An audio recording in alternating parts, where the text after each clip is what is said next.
Assalamualaikum warahmatullahi wabarakatuh. Salam, Om Swastiastu, Namo Buddhaya, salam kebajikan dan salam sejahtera bagi kita semua.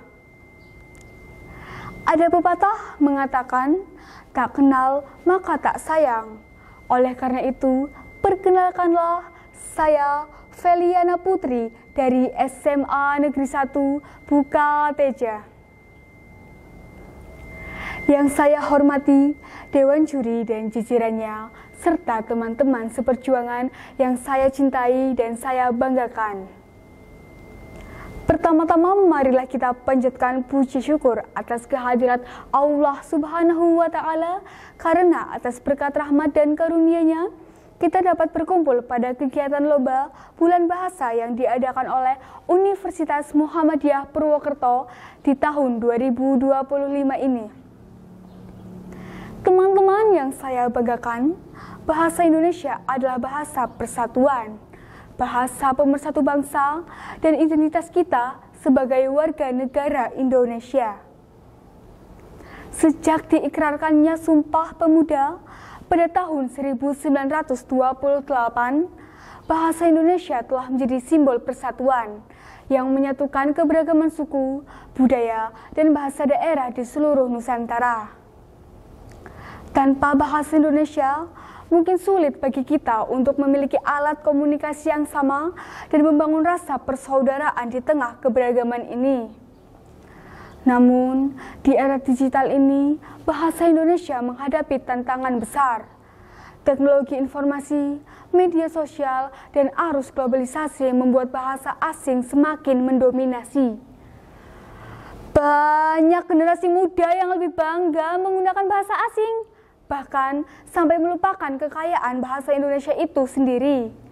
Hal ini tentu menjadi perhatian bersama agar identitas bangsa tidak terkikis oleh perkembangan zaman. Teman-teman yang berbahagia, kita tidak boleh melupakan akar kita. Justru di era digital ini, kita harus lebih bijak menggunakan bahasa Indonesia.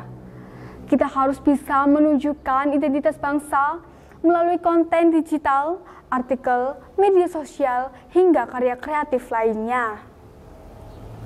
Bahasa Indonesia harus tetap hadir, bukan hanya di ruang kelas saja, tetapi juga di ruang digital yang menjadi bagian dari kehidupan sehari-hari kita.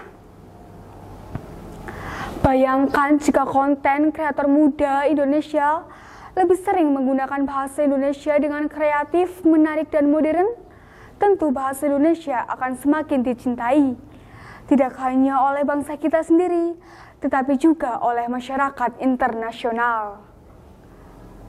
Teman-teman yang saya cintai, bahasa Indonesia bukan hanya sekedar alat komunikasi, tetapi juga lambang identitas, simbol persatuan, dan cermin budaya kita.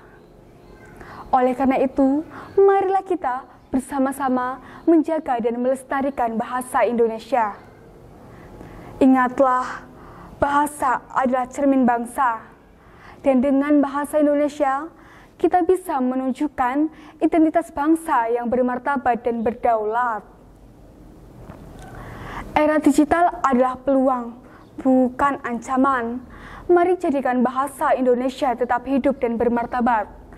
Demikian pidato yang dapat saya sampaikan. Semoga dapat bermanfaat bagi kita semuanya. Wassalamualaikum warahmatullahi wabarakatuh.